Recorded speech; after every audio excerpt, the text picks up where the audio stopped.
नमस्कार दोस्तों, Atharva astrology channel में आपका स्वागत है।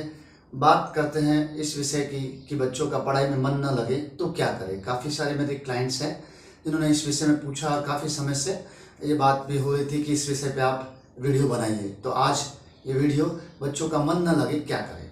बच्चों का जो स्टडी रूम होता है उसके बारे में पहले बात करते हैं। सबसे पहले बात करते हैं कि कौन सी दिशा में, कौन सी डायरेक्शन में बच्चा बैठे या उसकी ओर मुख हो, जिससे कि उसकी जो वाइब्रेशन से अच्छी हो। जब भी बच्चा बैठे तो उसका जो स्टडी रूम हो नॉर्थ ईस्ट डायरेक्शन में हो। नॉर्थ ईस्ट डायरेक्शन में क्यों हो कि जो नॉर्थ ईस्ट डायरेक्शन है वो पॉजिटिव वाइब्रेशंस देती है, या वहाँ से विचार जो होते हैं, आइडियाज़ होते हैं, वो पनपते हैं, वो आते हैं। आइडियाज़ अगर अच्छे आएंगे तो बच्चे का जो चिंतन होगा वो अच्छा होगा। यानी स्टडी रूम हो नॉर्थ ईस्ट डायरेक्शन में हो। अगर ऐसा पॉसिबल नहीं है कि जो उसका स्टडी रूम है नॉर्थ ईस्ट डायरेक्शन में हो, तो उसका जो मुख है, उसका जो फेस है नॉर्थ ईस्ट डायरेक्शन में हो। कब हो? जब वो पढ़ रहा हो, यानी फर्स्ट टाइम, पहली बार जब वो विषय के बारे में जानकारी ले रहा हो, तब वो नॉर्थ ईस्ट डायरेक्शन की तरफ मुंह करे, या जो उसका स्टडी रूम हो नॉर्थ ईस्ट में हो तो उत्तम होगा। इसके साथ साथ ही जैसे कि हम जानते हैं कि जो प्लैनेट्स जो स्टडी के लिए अच्छे हो सकते हैं, सबसे पहले चंद्रमा, मन, यानी मन। अगर मन बच्चे का पढ़ाई में मन होगा तभी तो वो सफलता पाएगा। अगर मन ही नहीं होगा तो पढ़ाई नहीं कर पाएगा। यानी इसके लिए हमको चंद्रमा को मजबूत करना होगा।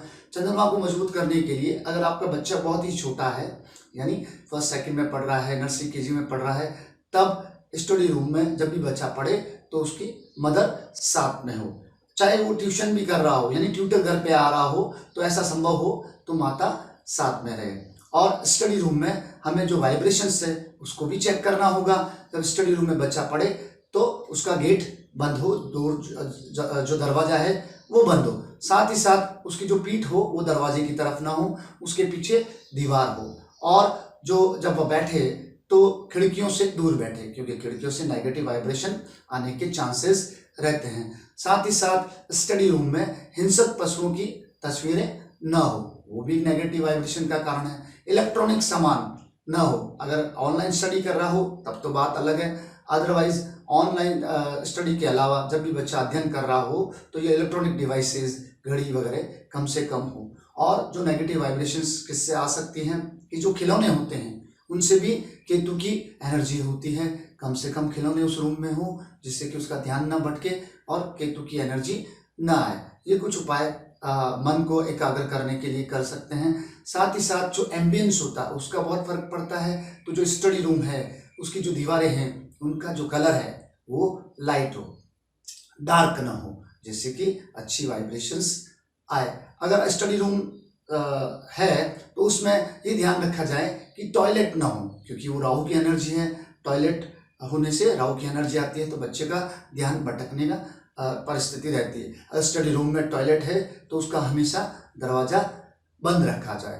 तो ये कुछ नेगेटिव एनर्जी हम हटा सकते हैं। अगर हाँ, एक और बात ध्यान रखें, कई बार जगह के अभाव में हम लोग स्टडी रूम को सीढ़ियों के नीचे बना लेते हैं। बड़ी सीढ़ियाँ हैं, गैप ज़्यादा है तो बना लेते हैं, तो ऐसा न करें। स्टडी रूम सीढ़ियों के नीचे नहीं होना चाहिए। अगर स्टडी रूम संभव नहीं है, जैसे कि बड़े बड़े शहरों में संभव नहीं होता है अलग से स्टडी रूम देना, तो बात आ जाती है फिर टेबल की। जो स्टडी टेबल होती है उसके बारे में चर्चा कर लेते हैं। जो स्टडी टेबल होती है वो रेक्टेंगल हो, यानी आयताकार हो, जिससे और वो वुडन की हो तो अच्छा हो। और जब बच्चा बैठे, क्योंकि मेटेलिक होगी तो आवाज़ भी आएगी और उससे नेगेटिव वाइब्रेशन होगी। तो ये उपाय आप करते जाइए। साथ ही साथ जैसे मैंने बताया, जो एम्बियंस का फर्क पड़ता है, तो जो बुद्धि के दाता है गणेश जी, और जो विद्या की दात्री है सरस्वती माता, तो उनकी तस्वीरें आप बिल्कुल स्टडी रूम में रखें, या जहाँ बच्चा पढ़ता है वहाँ रखें। ये सारी चीज़ें कीजिए। साथ ही साथ जब कंसंट्रेशन लेवल की बात आती है उसको बढ़ाने के लिए बच्चा जब पढ़े तो आप उससे पहले गायत्री मंत्र 3 बार उसको बोलने को कहिए, जिससे कि उसका कंसंट्रेशन लेवल बढ़ेगा। साथ ही साथ जब अध्ययन करता है, बच्चा थोड़ा बड़ा है, तो ऐसा म्यूजिक जिससे कि कंसंट्रेशन बढ़े, वो भी बच्चे को पढ़ने के सुनने के लिए कहिए।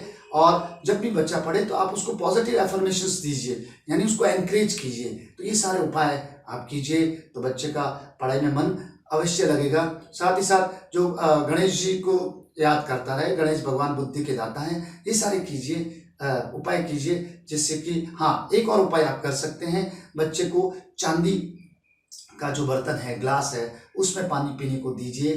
चंद्रमा मजबूत होगा, मन एकाग्र होगा, तो पढ़ाई में वो सफलता अवश्य पाएगा। ये उपाय कीजिए तो बच्चे का मन पढ़ाई में लगेगा। धन्यवाद।